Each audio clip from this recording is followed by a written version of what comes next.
Hello mga mami, magandang gabi po sa inyo lahat. Welcome to my YouTube channel, Mama Lan Channel.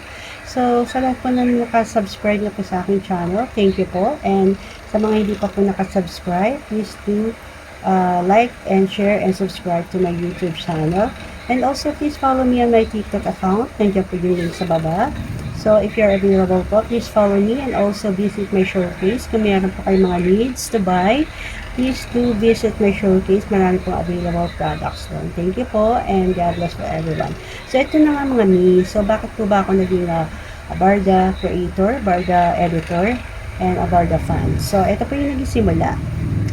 Siyempre sa Maria Clara Ibarra po. Dahil nga po, nag-trending siya. Dahil nga po, lagi pinag-uusapan yung Barda, everywhere, ganyan. And magandang araw yung Maria Clara Ibarra. So, eventually, pinanood ko na nga po siya.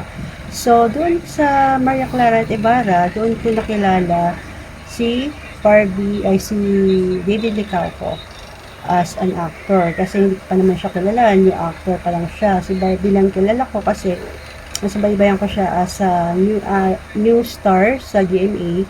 Doon pa lang sa Stairway to Heaven, nagmanap siya as young Rian Ramos. So, doon pala, nagustuhan ko na si Barbie kasi alam ko magaling na as artista.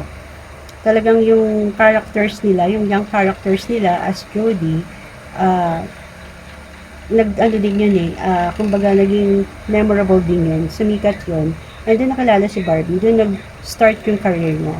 Kaya kilala ko si Barbie Fortesa, pero si David as an actor, doon ko pa lang siya nakilala sa Maria Clara Ibarra. And surprisingly, maganda talaga yung team up nila, yung visuals nila, and totoo talaga yung chemistry nila.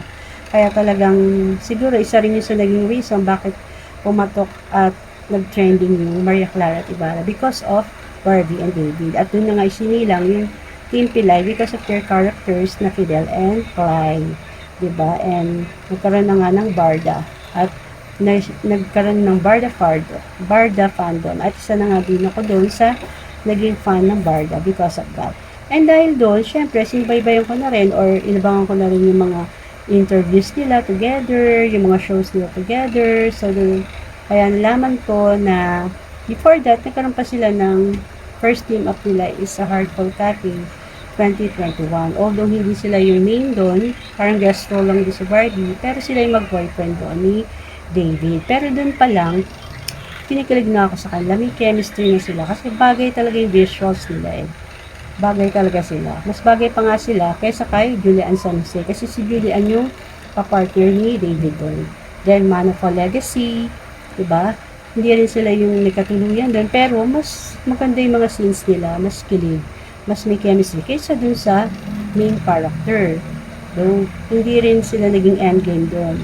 And sa Maria Clara nga, sadly, hindi rin naman naging endgame kasi nga, hindi naman sila pwede magkatuluyan. Tayo kasi syempre dahil gusto natin characters nila mag-end together sa series, hindi naman pwede kasi nga fictional yung character ni Fidel and nasa real world si Clay. So, hindi pwede. So, tayo as Barda fans, we're hoping na kahit hindi man lang doon sa series, pero in real life, maging sila, di ba? Kaya lang, dilulo lang tayo kasi nga, hindi naman pwede mangyari dahil pareho silang may partners that time. Aware naman tayong lahat doon, di ba? Kaya nga, dilulo lang tayo. Kinship natin sila together kasi bagay sila, kahit alam natin posible, pero nandun pa rin tayo to support them. So, napanood natin lahat ng projects nila. I'm sure napanood nyo na rin, di ba?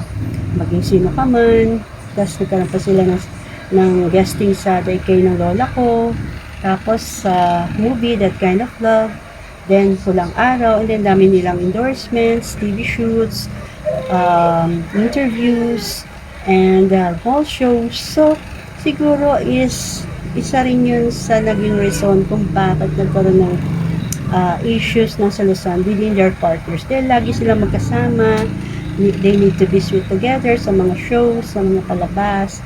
Isa sa naging issues yan, kaya ng mga partners nila. Kaya siguro, eventually, nag-fail na rin yung mga relationship nila. Ayun nga, nag-iwalay na nga, and officially, noong January 2025 lang naman dineclare ni Barbie na wala na sila ni Jack. And tayo, as Barda fans, syempre yun ang inaantay natin chance, diba? Though ayaw naman natin na sa ganung paraan, ikaiwalay sila, pero yun talaga yung destiny.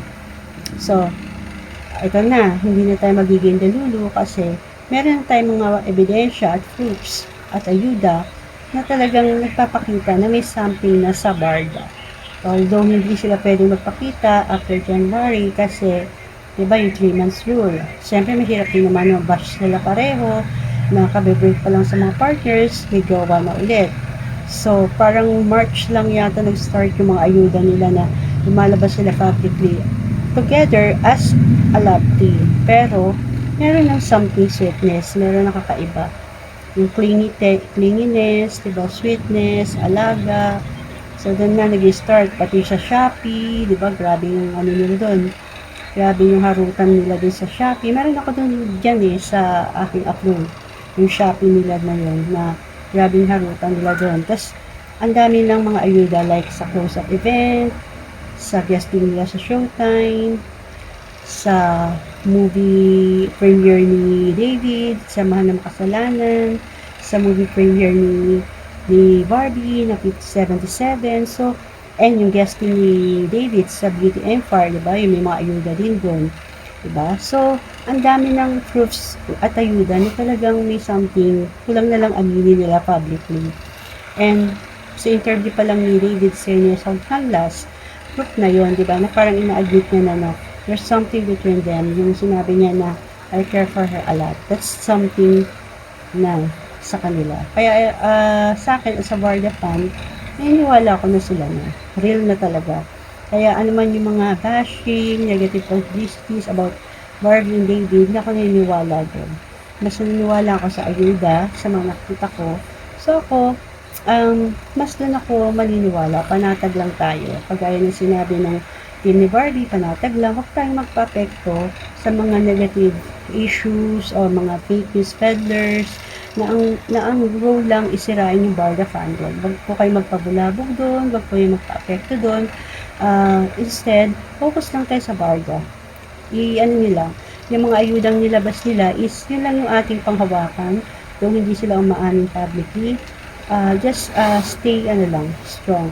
Team matatag lang tayo, team panatag. Huwag tayo magpa-apekto, okay? So, just spread kindness, positivity, chill, and good vibes lang po tayo. Yun lang po yung nais ko iparating sa inyo lahat. And wag po kayong ma-stress. Just keep hoping and praying na magiging endgame talaga sila and in real life. So,